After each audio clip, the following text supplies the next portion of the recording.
నరదిష్టి, పీడకలలు, అనారోగ్యాలతో బాధపడుతున్నారా? ఇంట్లోనే చేసుకోగలిగే సులభమైన పరిహారాలు ఇవే. అందరికీ నమస్కారం. ది పురాణిక్ పాత్ ఛానల్ వీక్షకులకు స్వాగతం. ప్రస్తుత రోజుల్లో మనలో చాలామంది నరదిష్టి, నెగటివ్ ఎనర్జీ సమస్యలతో ఇబ్బంది పడుతున్నారు. నరదిష్టి అనేది మనిషి ఎదుగుదలను, కుటుంబ ప్రశాంతతను దెబ్బతీస్తుందని మన పెద్దలు చెబుతుంటారు. ఒక వ్యక్తికి గాని ఇంటికి గాని దిష్టి తగిలితే ఆర్థిక సమస్యలు, అనారోగ్య సమస్యలు వెంటాడుతాయని విశ్వసిస్తారు. ముఖ్యంగా చిన్నపిల్లలు, మగపిల్లలు ఉన్న ఇళ్లకు నరదిష్టి త్వరగా సోకుతుందని అంటారు. కాబట్టి మీ ఇంటికి పట్టిన నరదిష్టి, నెగటివ్ ఎనర్జీ తొలగిపోయి మీ ఇల్లంతా సిరి సంపదలతో నిండిపోవాలంటే ఈ వీడియోని పూర్తిగా చూడండి. నరదిష్టి తగిలితే ఇంట్లో ఎలాంటి సంకేతాలు కనిపిస్తాయి? వాస్తుశాస్త్రము, మన పెద్దల నమ్మకాల ప్రకారం వాటి నివారణకు ఎలాంటి పరిహారాలు చేయాలి అనే విషయాలను ఇప్పుడు మనం ఈ వీడియో ద్వారా తెలుసుకుందాం. సాధారణంగా మనలో చాలామందికి ఒక్కరోజు కూడా ప్రశాంతత ఉండదు. ఇంట్లో ప్రశాంతత కరువవుతుంటే అక్కడ ప్రతికూల శక్తులు ఉన్నాయని భావిస్తారు. దీన్ని కొన్ని సంకేతాల ద్వారా పసిగట్టవచ్చని పెద్దలు చెబుతారు. ఉదాహరణకు, అర్ధరాత్రి సమయంలో సడన్గా మెలకువ రావడం, తరచుగా పీడకలు రావడం జరిగితే అది నెగిటివ్ ఎనర్జీకి సంకేతం అని అంటారు.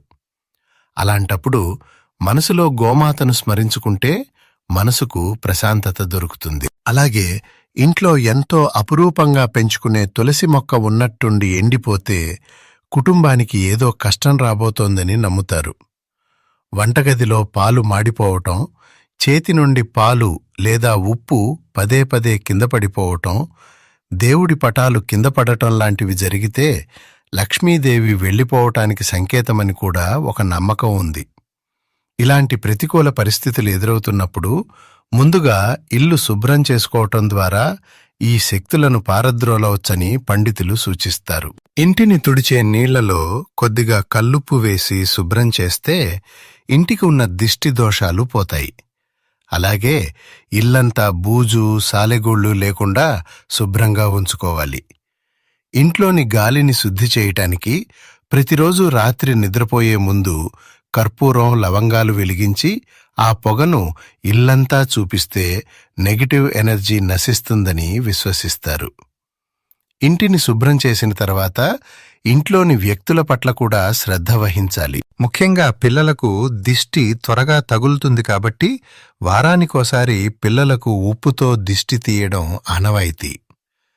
పెద్దవాళ్ల విషయానికొస్తే ఏ కారణం లేకుండా నిరంతరం తలనొప్పి రావడం, వికారంగా అనిపించడం జరిగితే వెంటనే ఎర్రనీళ్లతో దిష్టి తీసుకోవాలి.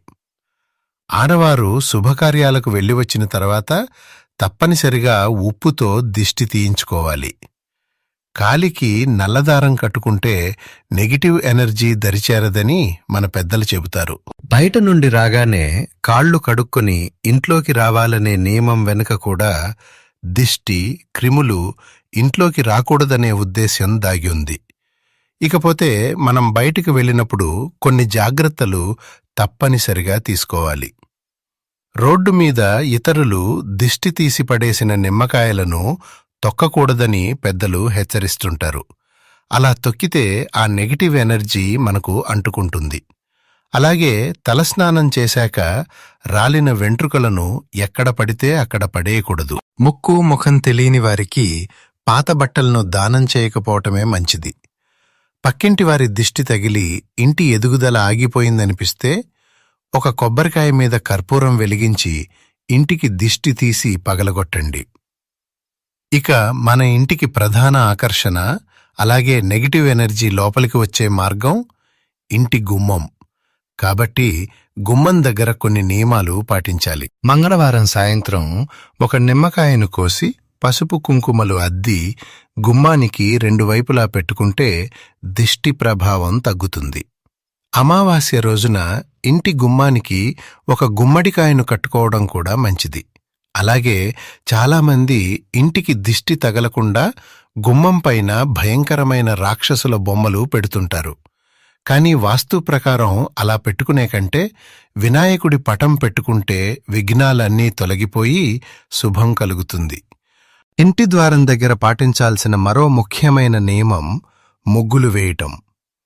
రాత్రి సమయంలో ముగ్గులు వేయకూడదని, ఉదయాన్నే లేచి వాకిలి శుభ్రం చేసి ముగ్గు వేస్తేనే ఆ ఇంటికి మహాలక్ష్మి వస్తుందని మన సంప్రదాయాలు ఘంటాపదంగా చెబుతున్నాయి. గుమ్మం దాటి ఇంట్లోకి వచ్చాక వాస్తూపరంగా కూడా కొన్ని జాగ్రత్తలు తీసుకోవాలి. పగిలిపోయిన అద్దాలు, పనిచేయని గడియారాలు, పాత న్యూస్ పేపర్లు, విరిగిపోయిన కుర్చీలు ఇంట్లో అస్సలు ఉండకూడదు. ఇవి దరిద్రానికి హేతువులు. ఇంటి గోడలకు పగుళ్ళు ఉంటే ఇంట్లోకి డబ్బు రాకుండా ఆటంకాలు ఏర్పడతాయట. అలాగే ఇంట్లో ఉన్న బరువైన ఫర్నిచర్, సోఫాలను ఒకే చోట కదపకుండా ఉంచకూడదు. అప్పుడప్పుడు వాటిని జరుపుతూ శుభ్రం చేసుకోవాలి. చివరిగా మన దైనందిన జీవితంలో ఎదురయ్యే మరికొన్ని విషయాలను గమనిస్తే, అర్ధరాత్రి సమయంలో కుక్కలు ఏడిస్తే అది అరిష్టానికి సంకేతమని నమ్ముతారు. అప్పుడు గుమ్మం ముందు పసుపు నీళ్లు చల్లుకోవడం మంచిది. అదే రాత్రి సమయంలో గజ్జల శబ్దం వినిపిస్తే అది శ్రీ మహాలక్ష్మి రాకకు సంకేతమని కొందరు భావిస్తారు. అలాగే సూర్యాస్తమయం తర్వాత, సాయంత్రం 6 దాటిన తర్వాత ఇల్లు ఊడవకూడదని, చెత్త బయటపడేయకూడదని మన పెద్దలు చెబుతుంటారు. ఈ నియమాలతో పాటు మీ వ్యక్తిగత జాతకరీత్యా ఏవైనా సందేహాలు ఉన్నా లేదా సమస్యల గురించి చర్చించాలన్నా ఈ ప్రకటనలో ఉన్న వారిని సంప్రదించి మరిన్ని వివరాలు తెలుసుకోగలరు. నమస్కారం. మీరు దీర్ఘకాలిక సమస్యలతో బాధపడుతున్నారా? ఎన్నో చోట్ల తిరిగినా ఫలితం లేదా? అయితే ఒక్కసారి శ్రీ శ్రీ భద్రకాళి వారాహీదేవి జ్యోతిష్యాలయం వారిని సంప్రదించండి. దేవి ఆరాధకులు మహాదేవస్వామిగారు మీ ఫోటో మరియు పేరు ఆధారంగా మీ సమస్యలకు గల కారణాలను విశ్లేషించి మంత్రశక్తి మరియు పూజా విధానాల ద్వారా ఖచ్చితమైన పరిష్కారం చూపిస్తారు. అది భార్యాభర్తల గొడవలు కావచ్చు, ఆర్థిక ఇబ్బందులు కావచ్చు, లేదా కోర్టు సమస్యలు కావచ్చు. ఏదైనా సరే పరిష్కారం కోసం నమ్మకంతో ఇప్పుడే 90143393338 నంబర్కు కాల్ చేయండి. ఈ పరిహారాలు, నియమాలు అన్నీ మన పెద్దలు తమ అనుభవంతో మనం ప్రశాంతంగా ఆయురారోగ్యాలతో ఉండాలని చెప్పినవి. ఈ వీడియో మీకు నచ్చితే తప్పకుండా లైక్ చేయండి. మీకు తెలిసిన వారందరికీ షేర్ చేయండి. మన ఛానల్లో వచ్చే ఇలాంటి మరిన్ని మంచి ఆధ్యాత్మిక వీడియోల కోసం సబ్స్క్రైబ్ చేసుకోవటం మర్చిపోకండి. ధన్యవాదాలు.